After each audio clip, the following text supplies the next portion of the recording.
Hello and welcome to another outdoor video vlog that's kind of indoor because it's absolutely chucking it down again on one of these camps. I'm filming this from inside the tent because it's just so bad out there. There's absolutely nothing to see at all. It's just a complete mist out. So I thought I might as well do it in here, do it in the dry. So yeah, I'm kind of in the centre of the Lake District. It's just before Easter. I can hear actually an RAF helicopter up there. I hope somebody's not having to be rescued or something like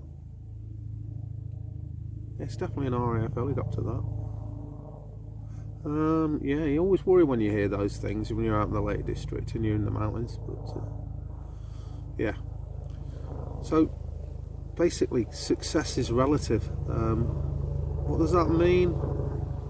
I think when you look at it, I think it's in the eye of the beholder, really. I mean, you've got to look at, your top bands, obviously. I mean, when you're a kid and you start playing and you dream of wanting to maybe play at these amazing venues in a band that's touring the world, it's good to have dreams like that. And for some people, they actually achieve that goal.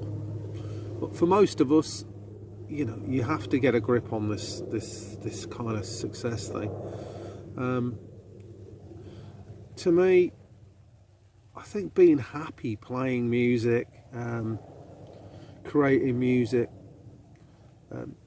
going out there and performing in front of people, it doesn't have to be massive crowds for me, but occasionally you might get a bigger gig and things like that.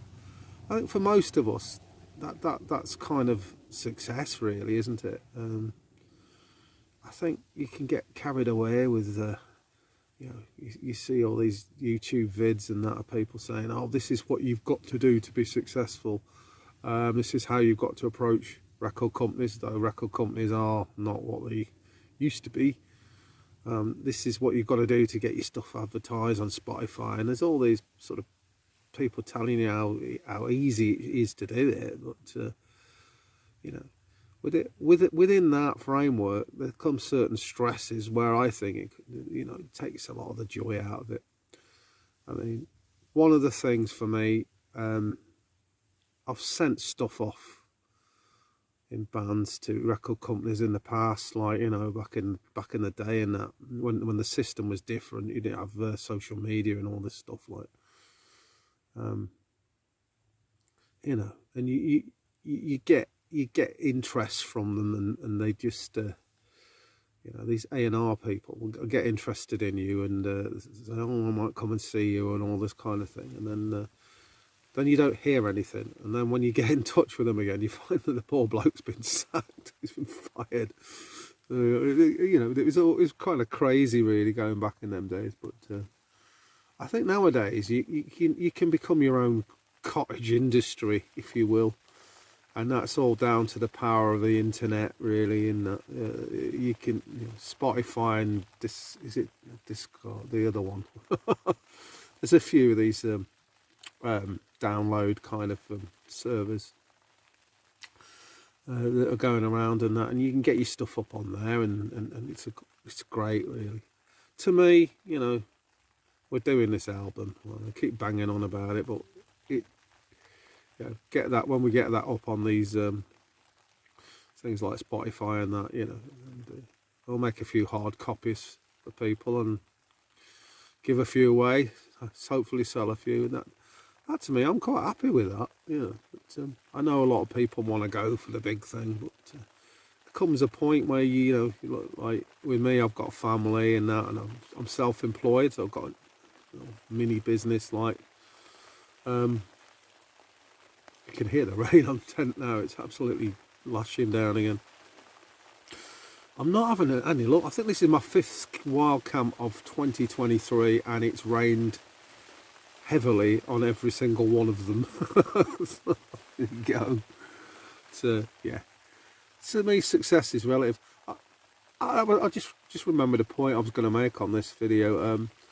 Some of the local musicians where I'm based, absolutely some amazing players that could walk. I mean, I'm being totally truthful here. They could walk into into sort of like, you know, far bigger touring bands and recording bands, do sessions and that.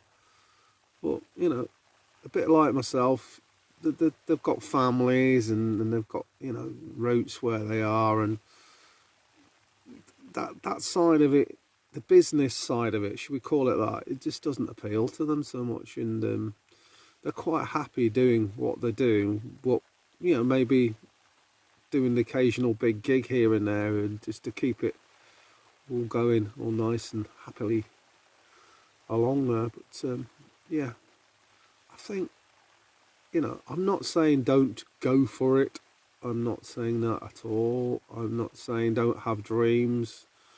But I'm just kind of bringing it down to earth and saying if things aren't going as you want them to, you know, just reframe a bit. What is success to you anyway? You know, is it, you know, being a weekend warrior? Is it, you know, do you want to be a full-time musician? I mean, there's plenty of people I know that are full-time musicians, but they're just playing mainly on the local scene, but uploading stuff on the internet and what have you, and their own sort of stuff on Spotify and that, and seeing where that leads them. But it's finding that balance really.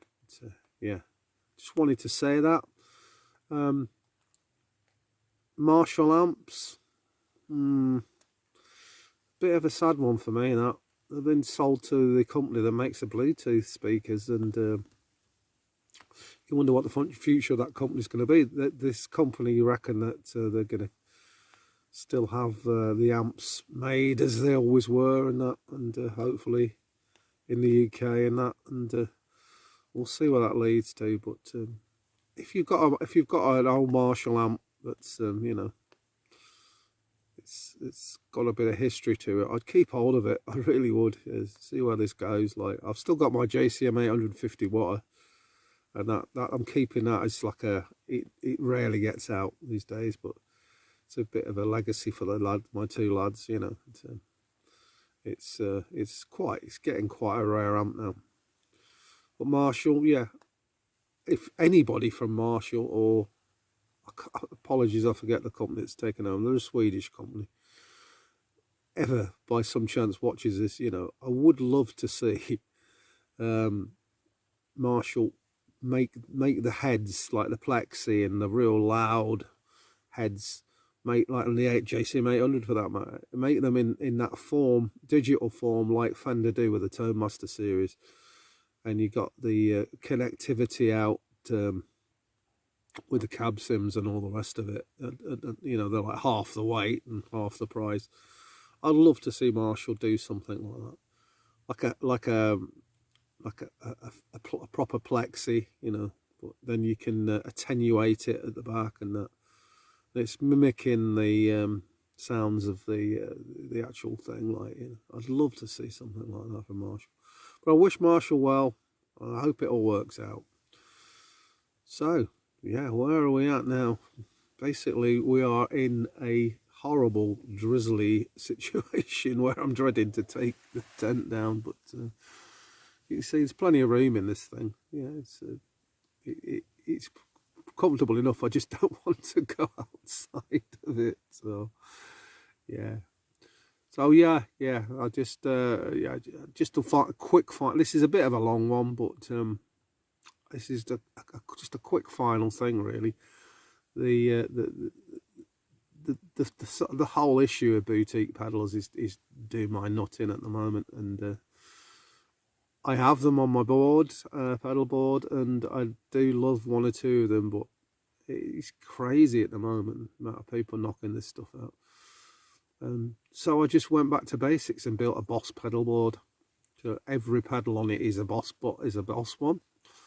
I've gone back to very basics with it because I haven't got another sort of thing to power it up, power supply really, apart from my old T-Rex one, which hasn't got isolated outputs. So I've just gone in there, stuck a daisy chain in one of the outputs, and and connected all these 5 pedals up together. It's very basic, it's great. And I've had so much fun with that, it's unbelievable. Yeah, there's tone sucking issues with it, and you know, there's no subtlety about it. But what I found with it is that you can, you know, it's just so simple to pick an option. You want drive, plonk, want more drive, plonk, bit of chorus, plonk, bit of fuzz, plonk, and then you know, you concentrate more on your playing. So I'm going to do a video of that soon at the Boss Pedalboard. You know, they're all easily available, aren't they, Boss pedals?